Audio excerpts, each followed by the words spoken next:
সিরাত মাহফিল সুন্নতি সিরাত মাহফিলের ৫৫তম মাহফিল সিরাতুন নবী প্রস্তুতিমূলক প্রোগ্রামে উপস্থিত সম্মানিত নায়েব রাসূল উলামা ইকরাম, বিশেষ করে আমাদের সুন্নতি থেকে আগত শাহসাদ কেবলার সুযোগ্য নাতি আব্দুল মালিক বিন আলী বিন নাজাত ভাই আমাদের মাঝে উপস্থিত হয়েছেন। হাজার হাজার আলেম, মুহাদ্দিস, মুফাসসির, উস্তাদ, সুন্নতি হাকিমিয়া কামিল মাদ্রাসার সাবেক সুনামধন্য অধ্যক্ষ, ইসলামী আন্দোলনের অন্যতম দায়িত্বশীল আমাদের পরম শ্রদ্ধাবাদ আল্লাহ হাসান হাফিজুল নিজামী থেকে শুরু করে এখানে বাসখালীর বিভিন্ন মাদ্রাসা সুপারগণ আছেন, বিভিন্ন বরেণ্য ব্যক্তিগণ আছেন, সম্মানিত উপস্থিত মুরব্বিয়ান যুবক ভাইয়েরা, সিরাতুন নবীর আশিকিন সর্বস্তর উপস্থিত, আসসালামু আলাইকুম ওয়া রাহমাতুল্লাহ।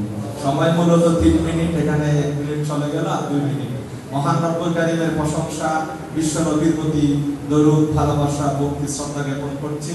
আমি শুধু এতটুকুই আপনাদের কাছে বলবো, সিরাতুন নবী সাল্লাল্লাহু আলাইহি ওয়াসাল্লাম মাহফিলে বাস্তবায়নকে সামনে রেখে যে আমাদের মাঝে মেহমানরা এসেছেন, এরা একটা মেসেজ নিয়ে আসছে। এই মাহফিল বাসখালীর আমাদের পার্শ্ববর্তী উপজেলায় লোহাগাড়াতে হয়। আমরা বাসখালী, এখানে আমাদের পুইশুরি না আমরা ঢালা দিয়ে মানুষ এই মাহফিলে যায়, তার মানে আমরা পার্শ্ববর্তী উপজেলার মানুষ। এখানে এরকম অনুষ্ঠান করে, হল রুমে আয়োজন করে, দাওয়াত দিয়ে ওয়াজ শোনানো, আমাদের বদির আলম হুজুরের মতো মানুষ এখানে শত ব্যস্ততার মাঝে বক্তব্য দিচ্ছেন।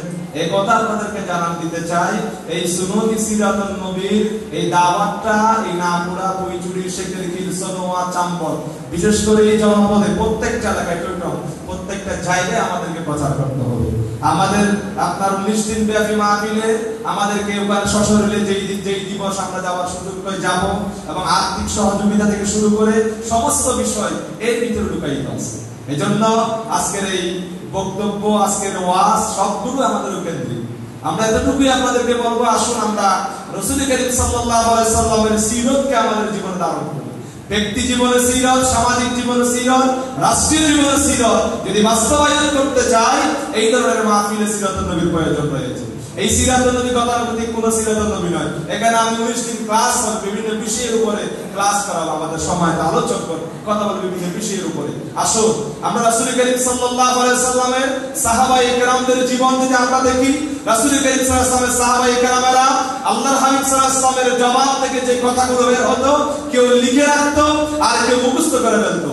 এই সেরকম আশেক রাসূল করিম সাল্লাল্লাহু আলাইহি ওয়াসাল্লাম সাহাবায়ে কেরামেরা রাসূল করিম সাল্লাল্লাহু আলাইহি ওয়াসাল্লাম সঙ্গ দিতেন। আমরা যদি যে হাদিসের দিক দিয়ে যদি আবু হুরায়রার জীবনে আমরা দেখি, উনি রাসূল করিম সাল্লাল্লাহু আলাইহি সাল্লামের কথাগুলো জবান মুবারক থেকে যে কথাগুলো বের হতে, এইগুলো উনার অর্ধেক কিনা নিবারণ হয়ে যেত। এইভাবে রাসূল করিম সাল্লাল্লাহু আলাইহি সাল্লামের জীবন ঘনিষ্ঠ যে কথাগুলো উনি নিজের জীবনে ধারণ করতেন। আসুন আমরা সকলে আমাদের ব্যক্তি জীবনে রাসূলের সিরাত বাস্তবায়ন করতে চাই, আমাদের রাষ্ট্রীয় জীবনে রাসূলের সিরাত বাস্তবায়ন করতে চাই, আমাদের রাজনৈতিক জীবনেও রাসূল করিম সাল্লাল্লাহু আলাইহি সাল্লামের সিরাত বাস্তবায়নের মধ্য দিয়ে আমরা আমাদের জীবন গড়ব। আসুন আমরা সকলে এই সিরাত মাহফিলের সার্বিক সফলতা, এই বাসখালী নাপুরা থেকে আবারও আমরা সফলতা কামনা করছি। সকলে আমরা ঐক্যবদ্ধভাবে সিরাত মাহফিলের জন্য কাজ করে যাব। আসসালামু আলাইকুম।